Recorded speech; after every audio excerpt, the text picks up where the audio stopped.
ang lubos na pagkagalit ng First Prince na si Benjamin na nagdulot ng pag-atake na naman sa grupo nila Kurapika.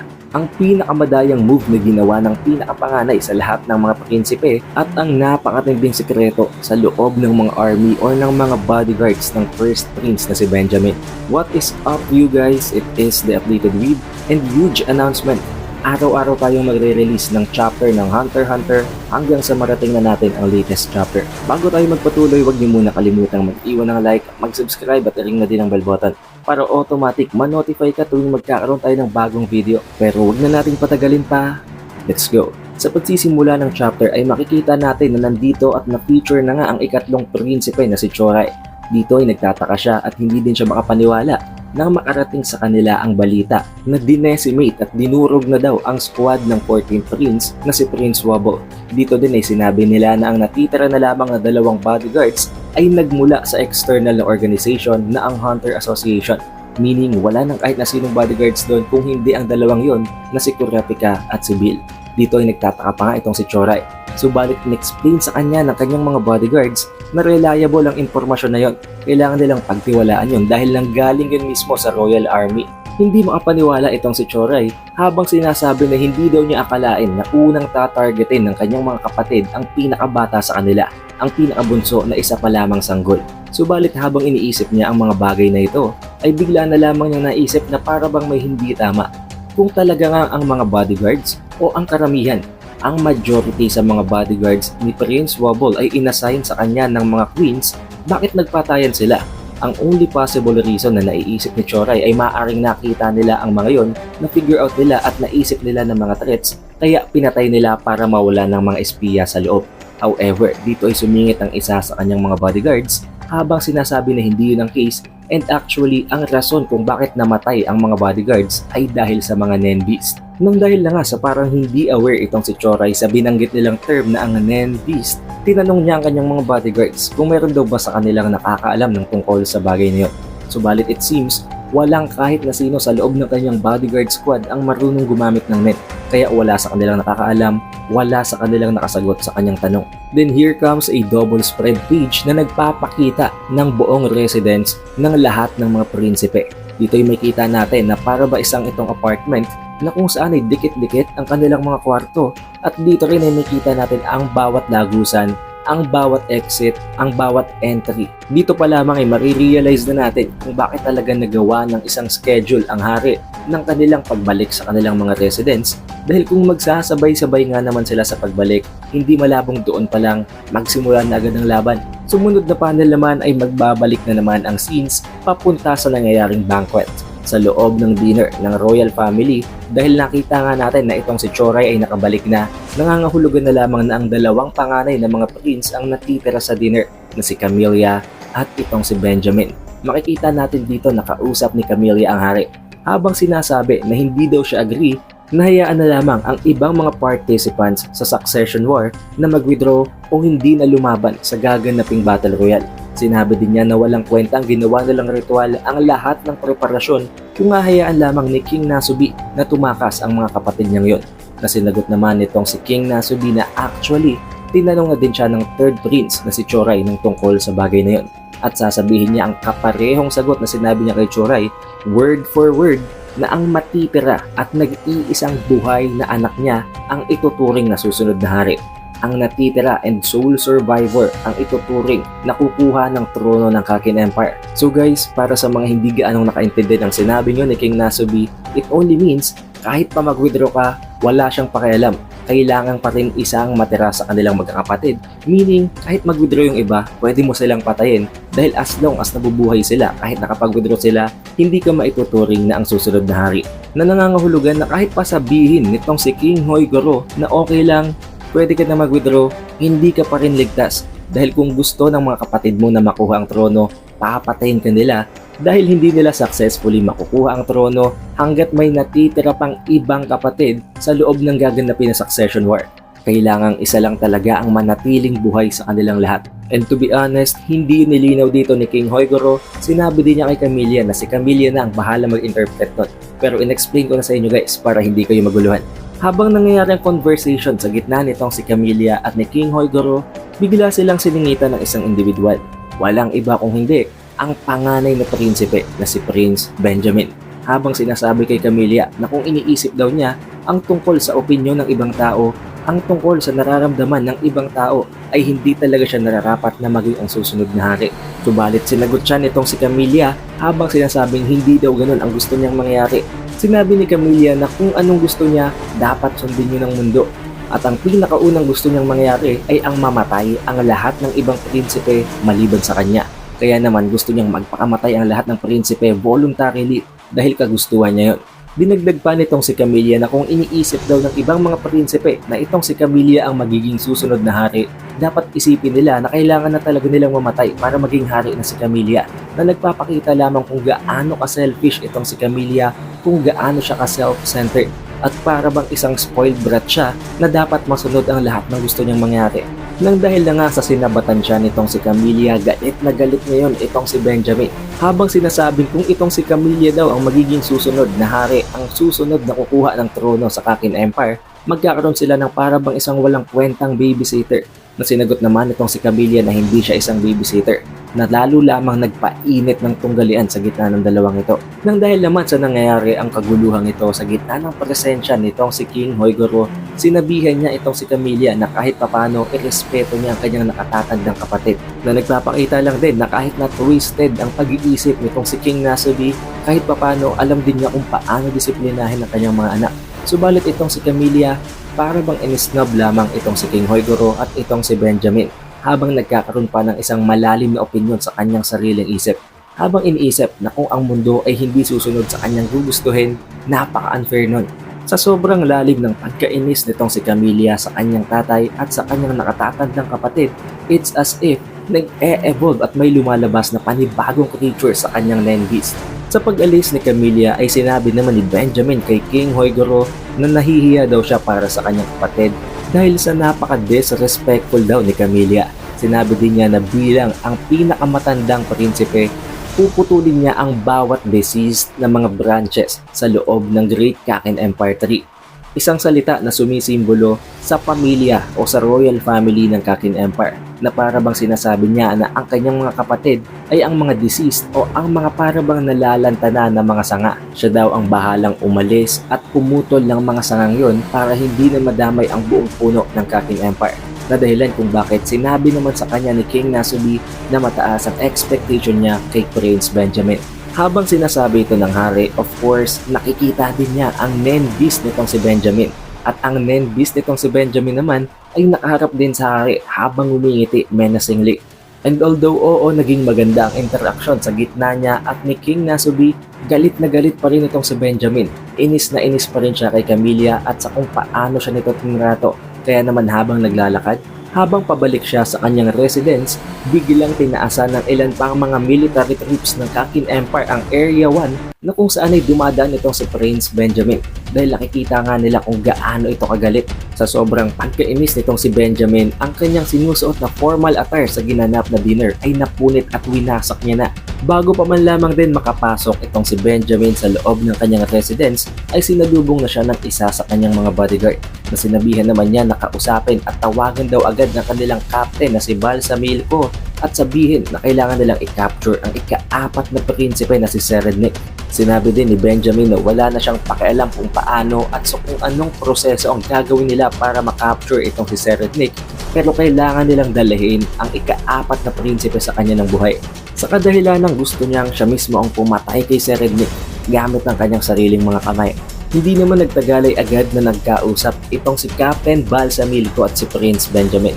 Ang pinakaunang sinabi ni Prince Benjamin, bakit hindi daw niya makita ang kanyang sariling Nenbeast, habang itong si Balsamilco naman ay nakikita ang Nenbeast niya. Bakit gano'n na nangyayari? Na sinagot naman itong si Balsamilco, maaring may kinalaman ang ginawang ritual at ang mangyayaring succession war. Maaring may mga kondisyon na dahilan kung bakit hindi makita ng mismong user o ng mismong host ang kanyang sariling Nenbeast. Sinabi din itong si Balsamilco na pwedeng may mga requirements din na kailangan nilang i-meet muna bago nila makuha ang abilidad na makita ang kanilang sariling mga Nenbeast. Nabanggit din ni Balsamilco na kung nagawa ang patayin ng ilan sa mga Nenbeast ang mga bodyguards ni Prince Wobble, bakit hindi nun pinatay mismo si Prince Wobble directly? Kaya naman naisip niya na pwedeng may kondisyon, may mga rules na inilagay sa mga Nenbis na yon kaya hindi nila directly napatay ang prinsipe. Kaya naman sinabi dito ni Captain Balsamilco na kailangan nilang makuha ang mga impormasyon na yon kung ano man ang mga hindi pa na ibabahagi sa kanila na kondisyon, requirements, or rules tungkol sa kanilang mga Nenbis bago sila umatake. Kailangan nilang makuha yon at kailangan nilang mauna sa paghanap ng impormasyon na yon para magamit nila as an advantage. At isinuggest din niya na huwag silang gumawa ng kahit na anong ruthless na mga atake nang wala pang sapat na impormasyon. Na dahilan kung bakit tinanong siya ni Benjamin na bakit para bang inuutusan daw siya nitong si Captain Balsamilco. Sinabi naman nitong si Balsamilco na actually there are two reasons kung bakit niya yung nasabi. Una ay dahil sa hindi nga nakikita nitong si Prince Benjamin ang mga Nenbis. Na dahilan kung bakit hindi siya pwedeng basta-basta kumilos, basta-basta na lamang umatake at kailangan ding palaging may naka-escort sa kanya ng mga bodyguards dahil kung nakikita yun ng mga bodyguards, at least meron silang vision. Hindi tulad ng kung mag-isa lamang siya, pwede siyang atakihin ng walang kamalay-malay. Ang pangalawang rason naman ay ang nangyaring emergency call. Specifically, ang emergency call na ginawa ni Kurapika previously sa nakaraang mga chapter. Nang dahil doon na figure out nila na meron niyang mga Nenbis at dahil nga sa nakikita din ng ibang mga bodyguards ang mga Nenbis, it only means one thing, alam din nila at marunong silang gumamit ng Nen. Ang iniisip pala previously nitong sila Balsamilco ay magagamit nilang advantage ang paggamit ng Nen. Ang hindi nila akalain ang mga nanggaling palang mga bodyguards sa Hunter Association ay mga eksperto na sa paggamit ng Nen. Not only that, mas sanay at mas mahaba at mas matagal pa daw ang history ng paggamit ng Nen ng mga hunters na nanggaling sa asosasyon kumpara sa kanila na mga galing sa Kakin Empire Royal Army na marurunong lang talagang gumamit ng Nen. Subalit nabanggit din dito ni Balsamilco na may mataas din silang advantage dahil hindi naman daw alam ng ibang mga bodyguards ang tungkol sa Kakin internal affairs. Kaya nasa kanila ang upper hand pagdating sa warfare information. Pero nang dahil na nga daw sa isang tawag lang, sa isang emergency call ng isa sa mga hunter mula sa asosasyon, ay lahat naging alerto. Ang lahat ng mga bodyguards ay alam na kung ano ang dapat nilang bantayan dahil nga narinig na nila na sinabi ni Kurapika ang tungkol sa appearance ng mga Nenbis. Meaning meron talagang ganitong mga kalaban na kailangan nilang pagmatyagan. Nang dahil dito ang bawat bodyguards ay on maximum alert na ngayon, kaya naman ang binabalak sana nilang surprise Nen assault o ang isang surpresang attack gamit ang kanilang Nen attacks ay hindi na magiging epektibo dahil on alert mode na nga ang bawat bodyguards. Dito din papasok ang dahilan na hindi nila akalain na ang mga ibang mga bodyguards pala ay marunong din gumamit ng Nen. Nang dahil dito medyo nakaramdam ng pagkainis itong si Benjamin sa ginawa ni Kurapika. Subalit nagtataka siya kung bakit daw sinabi pa nitong si Kurapika ang tungkol sa mga Nenbis na yun. Bakit hindi na lamang niya yung sinarili para meron silang advantage sa information? Na sinagot naman nitong si Balsamilco na napakagaling. Napakatalino din daw talaga nitong si Benjamin dahil naisip niya pa yun. Subalit ibinigay niya ang possible na explanation. Sinabi niya na ginawa yun ni Kurapika para mag-serve as a deterrent. O sa mas madaling terminolohiya, ginawa niya yon para mag-cause ng gulo at para maging alerto ang lahat, para magkaroon ng stalemate, para tumigil at manatili silang lahat on standby nang dahil lang nga sa threat na ini-impose ng mga Nenbis ng umagala. To put it simply guys, ginagawa daw yun ni Kurapika para mag-buy time, para i-drag at para patagalin ang mangyayaring succession war, para hindi magsimula agad ang patayan. Dahil honestly sinabi dito ni Balsamilco na ang pinakaplano daw talaga ng mga hunters mula sa asosasyon ay ang misyon na gagawin nila sa loob ng Dark Continent. Meaning, gusto talaga nilang mag-buy time para makarating sila sa Dark Continent ng ligtas. At hindi lamang yun, nang dahil lang nga sa napakakapos pagdating sa power and authority ng pinakabatang prinsipe na si Prince Wobble, mas gugustuhin daw talaga ni Prince Wobble, ni Queen Oito at ng mga bodyguards na hindi agad magsimula ang laban para makatakas at para makahanap pa sila ng way out. Binanggit din dito na at this point nang dahil sa ginawang emergency call ni Kurapika, ang lahat ngayon ng mga bodyguards ng mga hunters ay nag-share at nagbibigay na ng mga impormasyon na isa sa ayaw nilang mangyari. Nasabi din dito ni Benjamin na maaaring hindi lamang si Prince Wobble kung hindi maging iba pang nakababatang mga prinsipe ay gugustuhin i-drag o patagalin ang gaganapin na succession war nang dahil lang nga sa ayaw naman nilang makipaglaban.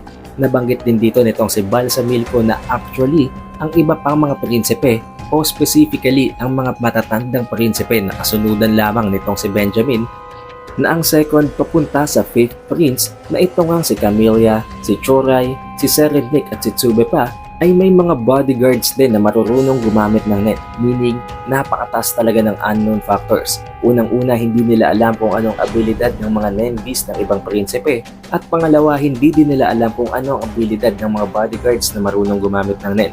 Hindi lamang yon, kung meron ngang mga bodyguards na marunong gumamit ng Nen sa kanilang bodyguard squad, mataas din ang tsansa na turuan ng mga bodyguards na yon na gumamit ng Nen ang mga prinsipe.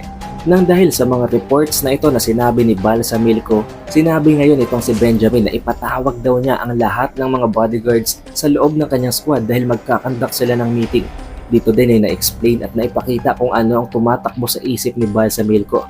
Sinabi niya na isang napaka-short-tempered at palaging nagmamadali, palaging naghahanap ng shortcuts itong si Benjamin, subalit kapag binigyan naman daw ito ng tamang impormasyon, ng ready and reliable information, palagi din naman daw gumagawa ng isang tamang desisyon itong si Benjamin.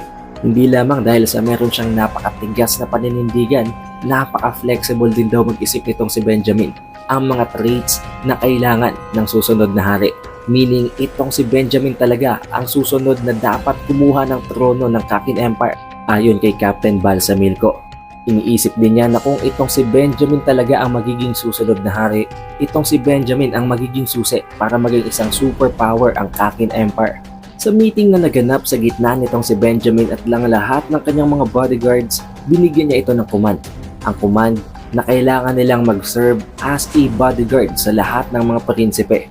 Binigyan niya ito ng misyon na dapat protektahan daw ang mga prinsipe, subalit at the same time ay kailangan nilang mag-gather ng information sa kung ano ang mga abilities ng mga hunters ng iba pang mga bodyguards na marunong gumamit ng Nen at ng kung ano din ang mga abilities ng Nen Beast ng ibang mga prinsipe. Dinagdag niya din dito na napakadelikado ng misyon na ito, kaya naman kung dumating sa isang punto na atakihin sila ng ibang mga bodyguards o ng prinsipe, o kung kaya naman ay may imminent attack o tinatangka na silang atakihin, ay pwede silang mag-fight back at protektahan ng kanilang sarili at palabasin na lamang yon as an act of self-defense. Binigyan niya ng permiso ang kanyang mga bodyguards na pumatay ng ibang bodyguard, na pumatay ng ibang maid, na pumatay ng kahit na sino sa loob ng squad ng ibang mga prinsipe para protektahan ang kanilang sarili.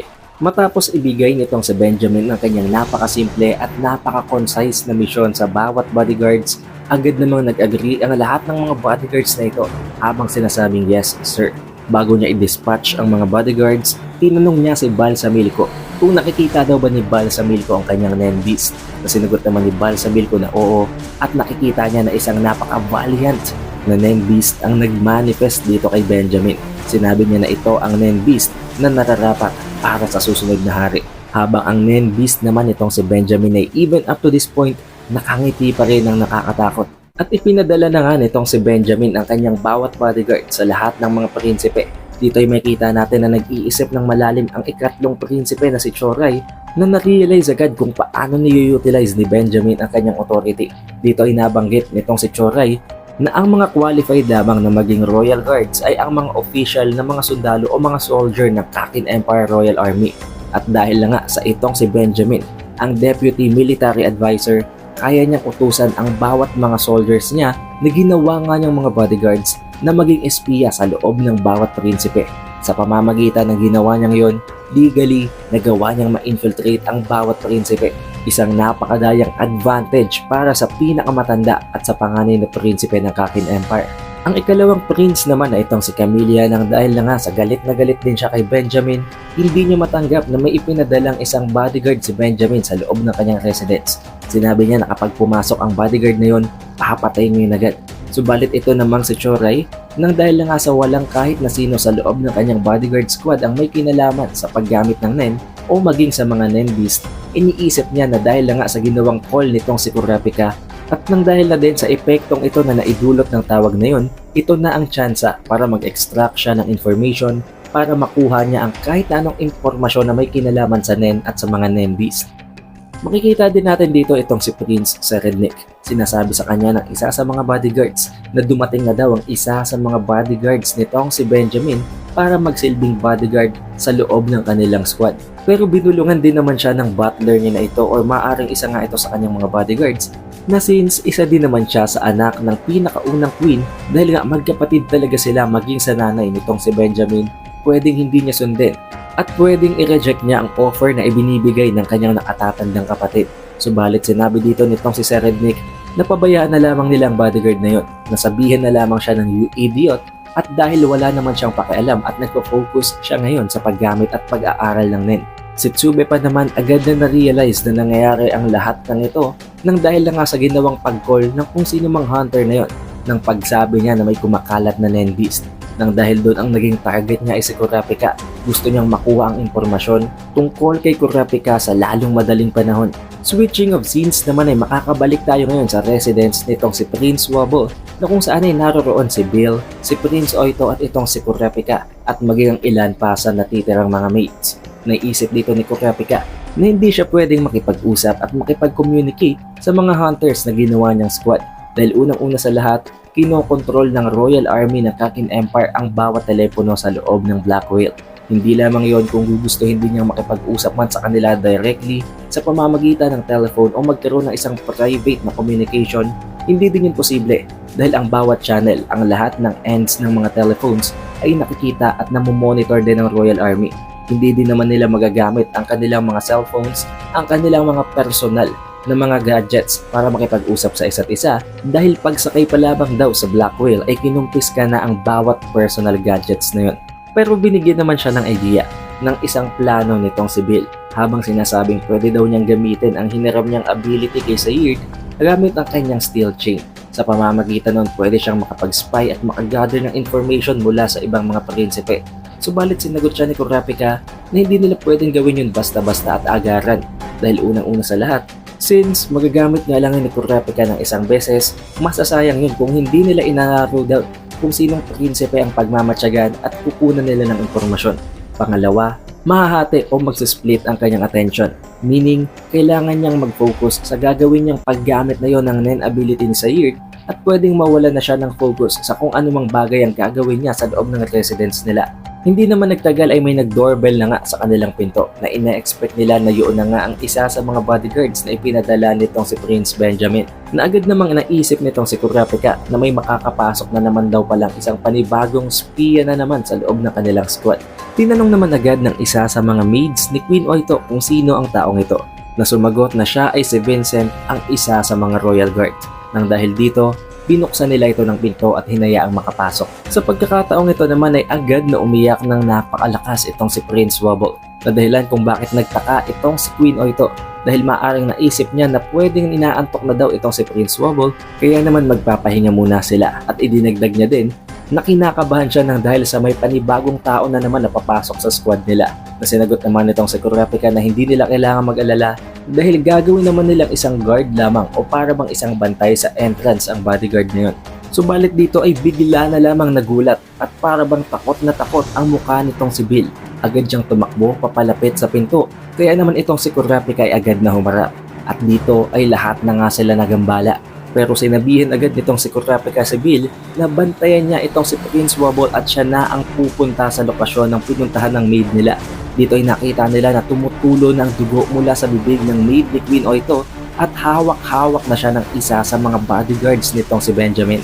Habang sinasabi ng bodyguard na ito habang nakikipag-usap sa radyo kay Benjamin na may hawak-hawak daw na isang kutsilyo ang maid at may hawak-hawak din itong isang vial na pwede at posibleng may laman na poison nang dahil doon pinoprotektahan niya ang kanyang sarili as an act of self-defense na nagresulta sa pagkakatusok ng kutsilyong yun sa dibdib ng maid ni Queen Oito. At dito ay naisip na nga nitong si Kurapika na hindi isang espiya ang ipinadala nitong si Benjamin kung hindi isang assassin. Dito na nga ba magsisimula ang pinakaunang laban sa gitna ng isang external na bodyguard at ng bodyguard squad sa loob ni Prince Wobble, specifically itong si Kurapika. Dito din na makita natin na nagsisimula na nga i-take advantage ng isa sa mga bodyguards nitong si Benjamin ang ibinigay sa kanilang permiso ng authority na pumatay. However, dito na nagtatapos ang chapter kaya kailangan nyo nang antayin ang susunod na chapter bukas. Dahil tulad ng sabi ko, magre-release na tayo ng Hunter x Hunter chapter everyday, araw-araw hanggang sa makarating na tayo sa latest chapter. Kaya naman mag-subscribe at i-ring nyo ng bell button para automatic hindi na kayo mahuhuli at ma-notify kayo agad pag nagkaroon tayo ng bagong video. Also, don't forget na din na i-follow at i-like ang ating official Facebook page at ang ating official TikTok account. Siya nga pala, shoutout din sa napaka-solid na mga supporters na ito from the previous video. Napakatindi nyo guys sumuporta. Maraming salamat. It is The Updated Weeb and I will see you guys tomorrow.